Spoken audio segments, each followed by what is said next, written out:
یہاں ان اہل توحید سے بھی یہ ضروری گزارش ہے جو اس گستاخی رسول کے موضوع پر کھڑے ہو کر اہل شرک کی باہوں میں باہیں ڈال کر مشترکہ پروگرام کرنے کے لیے اکٹھے ہو جاتے ہیں. انڈیا نے یا ہندوؤں نے ہمارے نبی کی توہین کی اور ایسے پروگرام میں شریک ہوتے ہیں جہاں اللہ کی توہین ہوتی ہے. یا علی مدد کے نعرے لگائے جاتے ہیں, لبیک یا رسول اللہ کی صدائیں گونجتی ہیں, لبیک اللہم لبیک لبیک لا شریک لک لبیک. اس نعرے کے مقابلے پر اہل شرک قبر پرستوں کا گھڑا ہوا نعرہ لبیک لبیک لبیک یا رسول اللہ, یہ صدا گونجتی ہے. اور ان کے عقیدے کے مطابق رسول اللہ صلی اللہ علیہ وسلم حاضر ناظر ہے, موجود ہے, مدد کرنے پہ قادر ہے, اور یہ ان کے نام کی پکار ہے. الدعاء هو العبادہ, پکار تو عبادت ہے جو خالص اللہ کی ہوگی. رسول اللہ کے نام کی پکار بھی بلند نہیں ہوگی صلی اللہ علیہ وسلم. کسی نبی اور ولی اور فرشتے کے نام کی پکار بھی بلند نہیں ہو سکتی. الدعاء هو العبادہ, یہ پکار عبادت ہے. وما امروا الا ليعبدوا الله مخلصين له الدين. بندوں کو تو حکم یہ ہے کہ عبادت خالص اللہ کی کرے. آپ نبی کریم صلی اللہ علیہ وسلم کی توہین کے مسئلے پر اہل شرک کے ساتھ ایک مشترکہ پلیٹ فارم پہ اکٹھے ہوئے اور وہاں اللہ کی توہین ہوئی اور آپ کی زبان بند رہی. بھائی اگر آپ کو وہاں جانا پڑ گیا, پیارے نبی کی شان بیان کرنے کے لیے جانا پڑ گیا, بیان کیجئے, لیکن اگر وہاں اللہ کی توہین ہو, اللہ کی گستاخی ہو, شرک اکبر کی پکار بلند ہو, تو اللہ کے لیے غیرت توحید کو جگائیے اور اس شرک کا رد کیجئے. اور اگر اتنی جرت نہیں ہے آپ کے اندر تو جائیے نا. اگر کہیں پھنس گئے ہیں اور آپ کی موجودگی میں شرک اکبر کے نعرے لگ رہے ہیں اور آپ ایمان کی اس کمزور ترین کنڈیشن پہ ہیں کہ نہ تو رد کر سکتے ہیں, نہ زبان سے روک سکتے ہیں, نہ ہاتھ سے روک سکتے ہیں, تو کم از کم اس مجلس کو چھوڑ دیجئے, ان کی ہاں میں ہاں نہ ملائیے, اس مجلس کو چھوڑ دیجئے. اور یہ ایمان کی کمزور ترین کیفیت ہے. لبیک کے کسی وارث نے آج تک اس شیطان کا جواب کیوں نہیں دیا؟ کیا وراثت ایسے مل جائے گی؟ تمہارے نعرے کو وہ شرک کہہ رہے ہیں اور تم پھر انہیں چاٹنا چاہتے ہو. نا سمجھ تو لوگ ہوتے ہی ہیں مگر غداری تو صحیح نہیں. اب دیکھو میں جواب دیتا ہوں. وہ کہتا ہے چونکہ اس نے لبیک یا رسول اللہ کہا, تنظیم کا نام اور نعرہ, اور لبیک اللہم لبیک کے مقابلے میں یہ مشرک ہوا. دیوبند کی پوری ذریت کو لبیک یا رسول اللہ صلی اللہ علیہ وسلم کا جواز اور جواب دے رہا ہوں.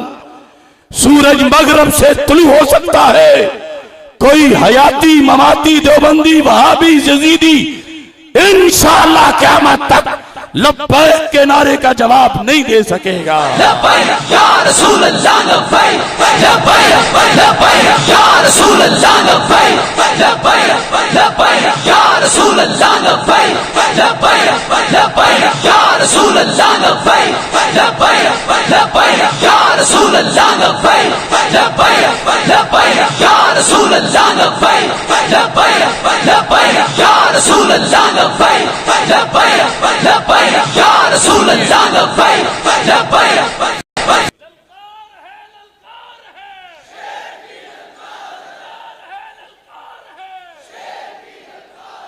کیا صحابہ رضی اللہ تعالی عنہم میں سے کسی کے لیے جائز تھا کہ وہ سرکار کو اللہ کہے؟ وہاں تو سجدے سے بھی روکا گیا.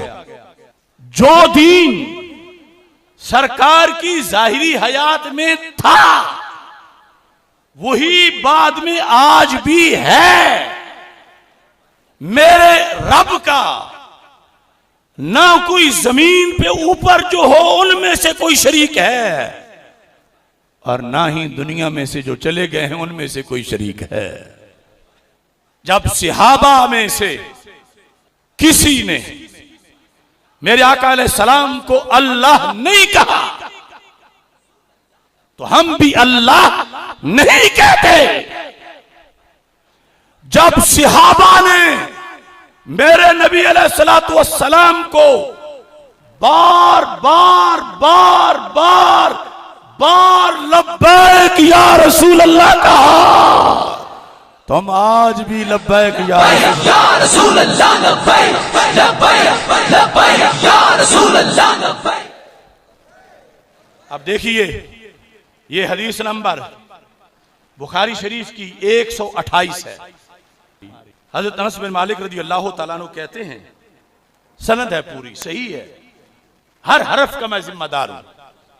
حدثنا انس بن مالک، پوری سند. حدثنا اسحاق بن ابراہیم قال حدثنا معاذ بن ہشام قال حدثني ابي عن قتادة قال حدثنا انس بن مالك رضی اللہ تعالی عنہ ان النبي صلی اللہ علیہ وسلم ومعاذ ردیفه على الرحل، رسول پاک علیہ الصلوۃ والسلام سواری پہ تشریف فرما تھے کجاوے پر، پیچھے حضرت معاذ رضی اللہ تعالیٰ عنہ بیٹھے تھے.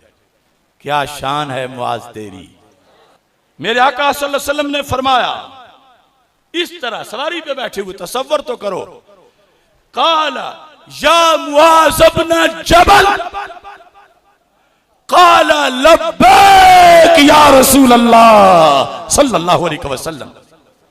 میرے آقا علیہ الصلوۃ والسلام نے بلایا، حالانکہ ساتھ بیٹھنے والے کو اتنا کوئی آواز دینے کی ضرورت بھی نہیں، مگر وہاں دی تو مرکز صراط مستقیم تک پہنچی. یا معاذ ابن جبل،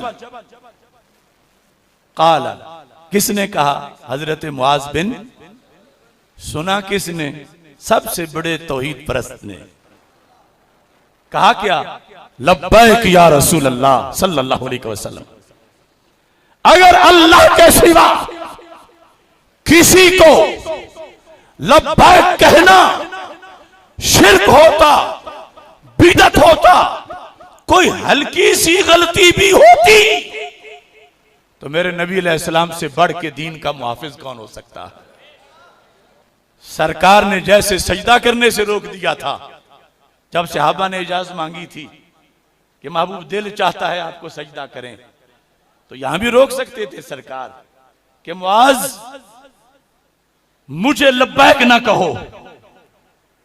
یہ لبیک کا لفظ اللہ کے لیے نہیں تھا، یہ لبیک اللہم لبیک نہیں تھا، یہ لبیک یا اللہ نہیں تھا، یہ لبیک یا رسول اللہ صلی اللہ علیہ وسلم تھا. اور ایک بار نہیں 20 بار، دیگر صحابہ کا بھی بخاری میں ذکر ہے.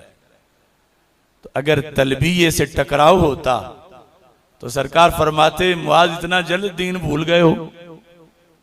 اور اگر کوئی وصال اور بعد از وصال کی تقسیم کرے اسے کہو پھر یہ دین کون سا ہے کہ اللہ کا زمین کے اوپر کوئی شریک مان لیں تو کچھ نہیں ہوتا، قبر والا کوئی مانے تو پھر جرم ہو جاتا.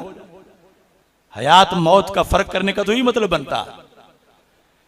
جبکہ میرے رب کا نہ زندوں میں کوئی شریک ہے نہ بعد از وصال کوئی شریک ہے، تو پھر ماننا پڑے گا.